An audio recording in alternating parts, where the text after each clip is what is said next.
حضرت ابن عباس رضی اللہ تعالیٰ عنہ ایک یہودی کے بارے میں بیان فرماتے ہیں جو شام میں رہتا تھا۔ وہ ہفتے کے روز تورات کی تلاوت کرتا تھا۔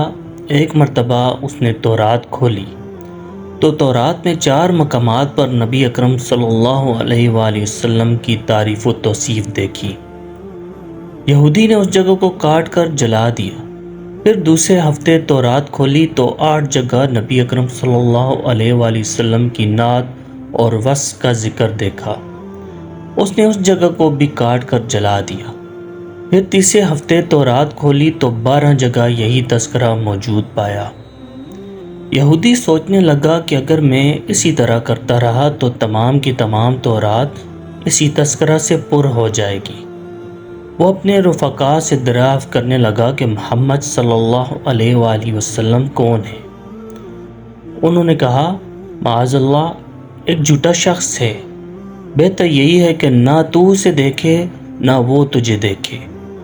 تو یہودی نے کہا کہ موسیٰ علیہ السلام کی تورات کی قسم، مجھے ان کی زیارت سے نہیں روکنا چاہیے۔ ساتھیوں نے زیارت کے لیے اجازت دے دی۔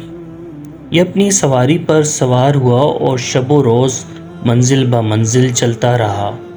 مدینہ طیبہ کے قریب پہنچا تو سب سے پہلے اس کی ملاقات حضرت سلیمان فارسی رضی اللہ تعالیٰ عنہ سے ہوئی۔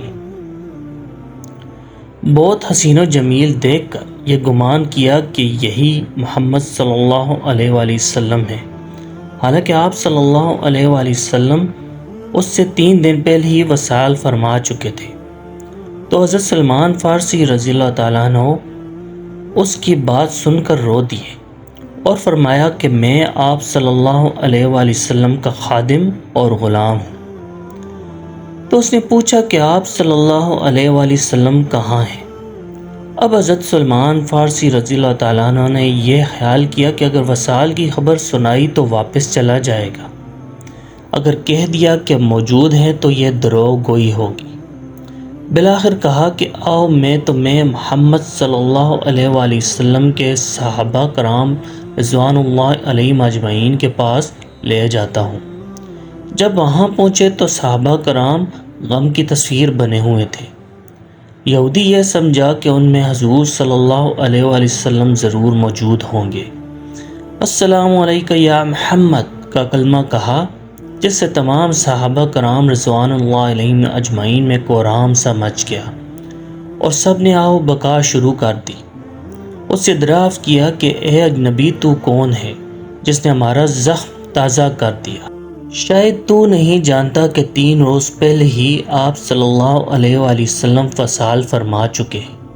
یہ سننا تھا کہ وہ یہودی چیخو پکار کرنے لگا کہ ہائے میرا غم، میرے سفر کی ناکامی، اے کاش میری ماں نے مجھے نہ چنا ہوتا۔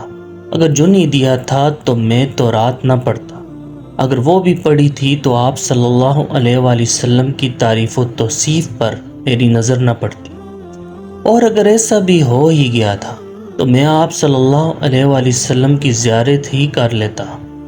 پھر کہا، کیا یہاں علی موجود ہیں جو مجھے محمد صلی اللہ علیہ وآلہ وسلم کے اوصاف اور حلیہ مبارک کے بارے میں بتائیں؟ حضرت علی رضی اللہ تعالیٰ عنہ آگے بڑھے اور فرمایا، میرا نام علی ہے۔ پھر فرمایا، حضرت محمد صلی اللہ علیہ وآلہ وسلم نہ تو زیادہ لمبے تھے نہ ہی چھوٹے قد کے، سر مبارک گول تھا، پیشانی مبارک کشادہ تھی، آنکھیں بڑی اور سیاہ تھیں، پلکیں لمبی اور سیاہ تھیں۔ جب آپ صلی اللہ علیہ وآلہ وسلم تبسم فرماتے تو دندان مبارک سے روشنی ظاہر ہوتی تھی۔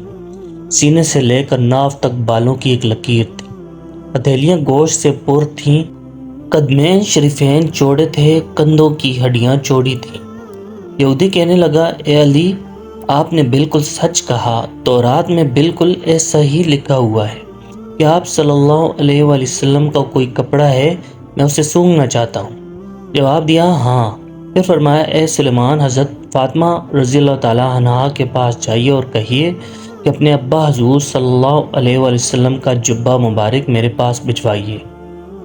حضرت سلیمان رضی اللہ تعالیٰ عنہ نے جا کر حضرت فاطمہ رضی اللہ تعالیٰ عنہ کے در اقدس پر جا کر آواز دی تو حضرت فاطمہ رضی اللہ تعالیٰ عنہ نے دریافت فرمایا کہ یتیموں کے دروازے پر کس نے دستک دی ہے۔ حضرت سلیمان رضی اللہ تعالیٰ عنہ نے عرض کی میں سلیمان ہوں۔ پھر حضرت علی رضی اللہ تعالیٰ عنہ کا پیغام پہنچایا۔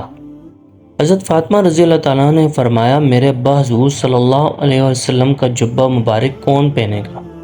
اس پر سلیمان فارسی رضی اللہ تعالیٰ عنہ نے تمام واقعہ بیان کیا۔ یہ سن کر آپ رضی اللہ تعالیٰ عنہ نے جبہ مبارک نکالا جن میں 7 جگہوں پر کھجور کے ریشوں سے پیون لگے ہوئے تھے۔ حضرت علی رضی اللہ تعالیٰ عنہ نے جبہ مبارک کو سونگا اور پھر دوسرے صحابہ کرام نے بھی سونگا اور کہا کس قدر اچھی خوشبو ہے۔ اس کے بعد اس یہودی نے بھی سونگا اور آسمان کی طرف سر اٹھا کر کہا اے الہ العالمین، میں شاہد ہوں کہ تو واحد احد اور بے نیاز ہے، اور صاحب تربت تیرے محبوب اور رسول صلی اللہ علیہ وآلہ وسلم ہے، اور میں اس کی تصدیق کرتا ہوں اور اس پر ایمان لاتا ہوں۔ اے اللہ، اگر میرا اسلام تیری بارگاہ اقدس میں قبول ہے تو ابھی میری روح قبض کر لیجئے۔ یہ کہا اور اس کی روح کفس انصری سے پرواز کر گئی۔ حضرت علی رضی اللہ تعالیٰ عنہ نے اس کو غسل دیا اور پھر اسے جنت البقیع میں دفن کرا دیا۔